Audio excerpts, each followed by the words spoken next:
గత GVMC 3 standing ఎన్నికల్లోనూ వైసీపీదే పైచేయి అయింది.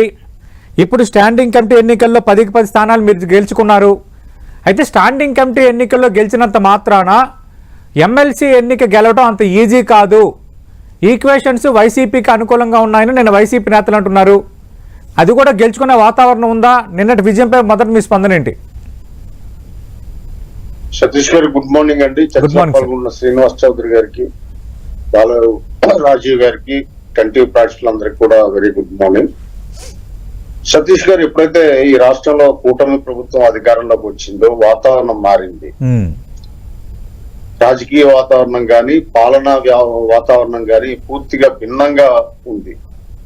జనరల్ గా అభివృద్ధి, సంక్షేమము ఈ రెండింటి వైపు పరుగులు పెట్టించే దిశగా ప్రస్తుత పాలనా యంత్రాంగం కూడా మార్పు మనకు స్పష్టంగా కనిపిస్తుంది.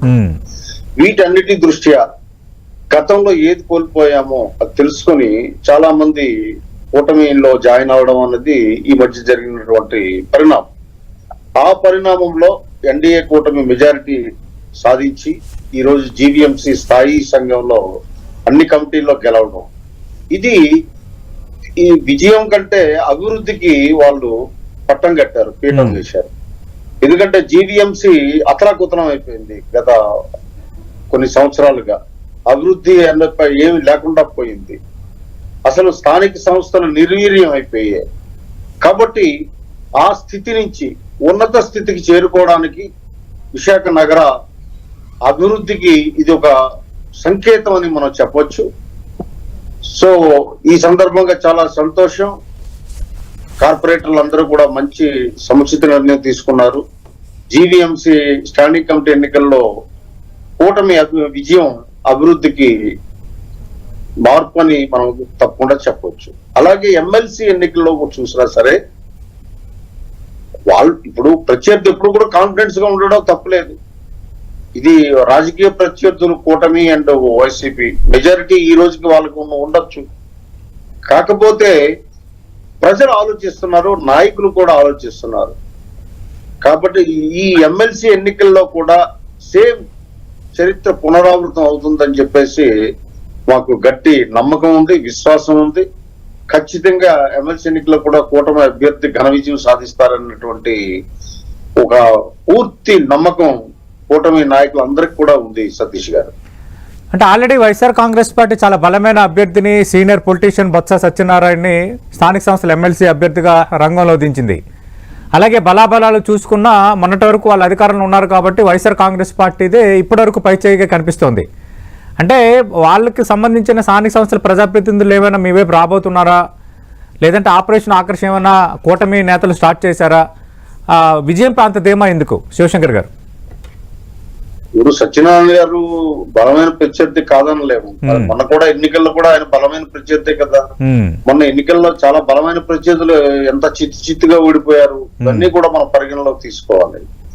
ఇప్పుడు పూర్తి రాజకీయ వాతావరణం రాష్ట్రంలో మారిపోయింది.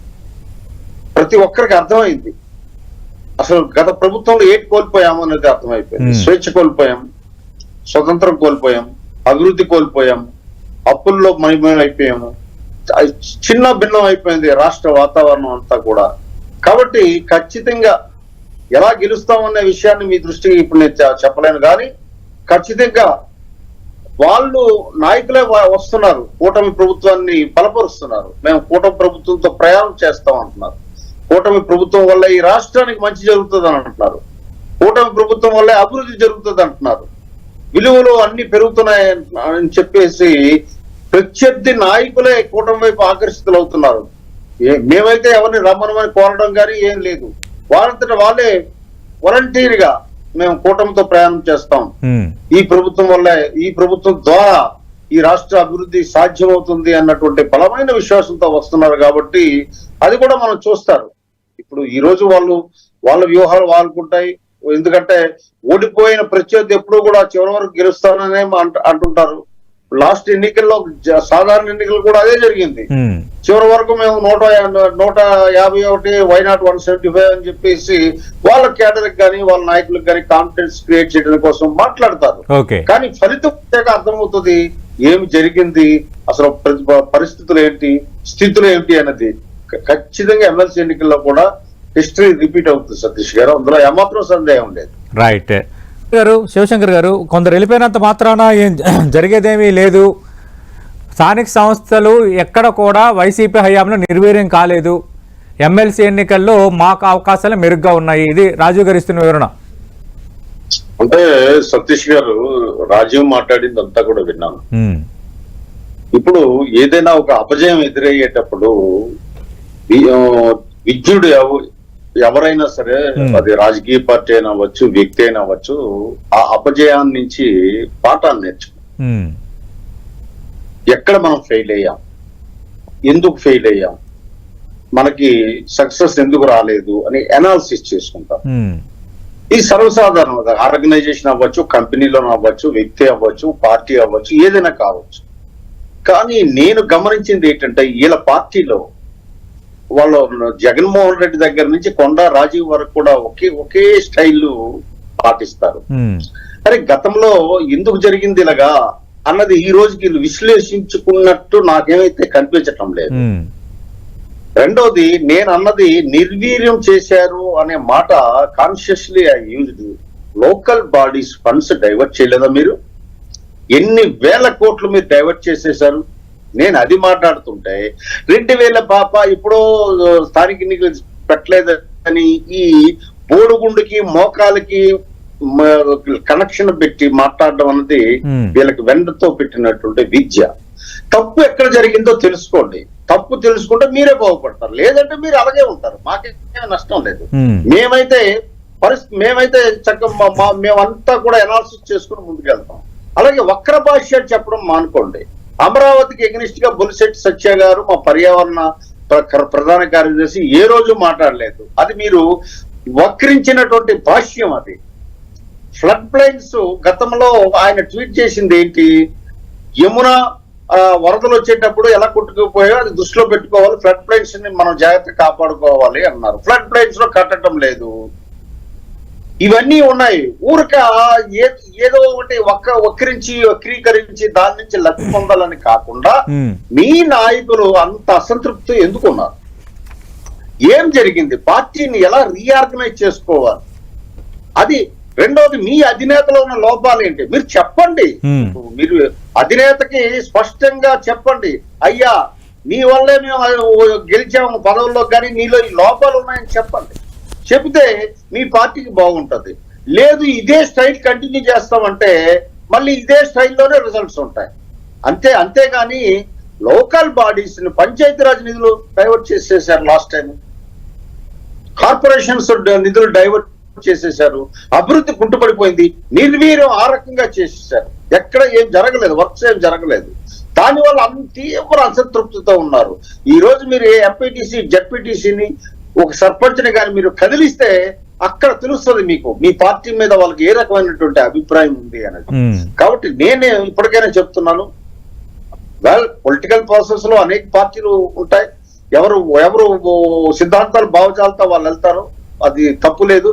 కానీ ఎదుటి వ్యక్తిని విమర్శించే ముందు మనం ఒక వేలు చూపిస్తే 4 వేలు మన వైపు చూపిస్తాయి అన్న విషయం అర్థం చేసుకొని ముందుకెళ్తే వాళ్ళ పార్టీకి మంచిది. లేదు అంటే ఇలాగే డిగ్రేడేషన్ స్టార్ట్ అవుతుంది, డిమినిష్ అయిపోతుంది ఆ పార్టీ అతి త్వరలో, అందులో డౌట్ ఏం లేదు. రైట్ రాజీవ్ గారు, సతీష్ గారు ఎలాంటి సమాధానం సార్ గారు? అంటే ఇప్పుడు టీడీపీ చేర్చుకోవటం మాకు కొత్త ఆశ్చర్యం అనిపించలేదు, బట్ విలువలు సాంప్రదాయాలను జనసేన చెప్తుంది, ఎలా కండువా కప్తారు మా కార్పొరేటర్లు చేరటానికి వెళ్తే అని రాజీవ్ గారు అంటున్నారు. అంటే మీ కార్పొరేటర్లు మీకు మీ పార్టీ అంటేనే అడ్లిపోయారు. అందులో ఒక కార్పొరేటర్ గతంలో మా జనసేన పార్టీలోనే పనిచేసింది ఆవిడ. సో ఆవిడని అప్పుడు మీరు ఏం చేశారు, నీ కార్పొరేట్ టికెట్ ఇస్తాం వచ్చే అని అన్నారు. సో ఇప్పుడు వచ్చిన వాళ్ళందరూ మీరు గమనించే సతీష్, అందరూ మహిళా కార్పొరేటర్లు ఎక్కువ మంది రావడం జరిగింది. అవును, జనరల్ గా ఏంటంటే మా పార్టీ వైపు మహిళలు చూస్తున్నారు. మహిళలకి ఇక్కడ ఉన్నటువంటి గౌరవం గాని సముచిత స్థానం గాని వేరే పార్టీలు ఎక్కడ ఉండదు. కాబట్టి వాళ్ళంతా వాలంటీర్ గా వచ్చారు తప్ప అది ఎప్పుడు చాలా రోజుల నుంచి నానుతున్నదే. ఆ వాలంటీర్ గా వచ్చిన వాళ్ళు చేర్చుకుంటాం, మా సిద్ధాంతాలు భావజాలకి కట్టుబడి చేస్తామని చెప్పిన వాళ్ళని చేర్చుకుంటాం. అది సర్వసాధారణ. అది మేమేమి అందులో ఉన్న నైతికతని మేమే తప్పు చేసి మేమే ఎవరిని తీసుకోలేదు. అటువంటి రాజకీయాలు జనసేన ఎప్పుడు చేయదు, యాజ్ ఈ రైట్లీ సెడ్. కానీ ఇక్కడ నాకు బాధ ఎక్కడ వేస్తుంది అంటే బొత్స సత్యనారాయణ గారిని తీసుకొచ్చి నిలబెట్టారు. గతంలో ఝాన్సీ గారిని కూడా ఇక్కడ ఎంపీ గారిని నిలబెట్టారు. అంటే ఓడిపోతారని తెలిసి ఝాన్సీ గారిని నిలబెట్టారు. అంటే ఇది బొత్స గారి లాంటి సీనియర్ నాయకుడు అని అందరూ ఒప్పుకుంటారు, ఏ పార్టీలో ఉన్నారని. అంటే బొత్స గెలవడం ఖాయం, శాసన మండలిలో ప్రతిపక్ష నేత హోదా ఆయనకు రావడం ఖాయం. ఇది వైసీపీ ఇచ్చిన హామీ, వైసీపీలో జరుగుతున్న చర్చ అని ఆయన తెచ్చారు ఇక్కడ అని వాళ్ళు ఆయన తెచ్చారు. రేపు పరిస్థితి ఎలా ఉంటుంది అంటే ఇక్కడ ఒక రకంగా ఇండైరెక్ట్ గా బొత్సాన్ని కిల్ చేస్తున్నట్టే, ఆయన ఇమేజ్ కానీ టార్నిష్ చేస్తున్నట్టే. అసలు ఇలా పార్టీలో డెమోక్రసీ ఎక్కడ ఉంది? ఇందాక మీరు మంచి ప్రశ్న వేశారు, రాజీవ్ ని ఎందుకు పిలవలేదు ఆ సమావేశానికి అంటే అసలు ఇంటర్నల్ డెమోక్రసీ అనేది పార్టీలో లేదండి. ఒక రకంగా చెప్పాలంటే రాజీవ్ నాకు కుర్రవాడు అప్పటి నుంచి కూడా తెలుసు, మంచి ఉద్యమాలు చేసేవాడు, స్టూడెంట్ యూనియన్ గా మంచి వాగ్దాటి ఉన్న వ్యక్తి. కాకపోతే నేను అనేక సందర్భాల్లో చెప్పాను, is right man in wrong party. So వీళ్ళ పార్టీలో డెమోక్రసీ లేదండి. వీళ్ళ పార్టీలో ఏంటంటే ఒక 3 జిల్లాలకి ఒక పాలిగారిని పెట్టేశారండి. ఆ పాలిగారు ఏం చెప్తే అదే వీళ్ళకి రాజ్యాంగం. ఈ రకంగా రాష్ట్రం అంతా మొన్నటి ఓటమికి ప్రధాన కారణం అది. ఇంకా అర్థం కావట్లేదు, మేము చెప్పవలసి వస్తుంది. ఆత్మవిమర్శ చేసుకోండి, అంతర్గత ప్రజాస్వామ్యం తెల్లండి. రెండోది నీతి నిజాయితీ గురించి అంత తక్కువ మాట్లాడితే ఈ పార్టీ అంత మంచిది.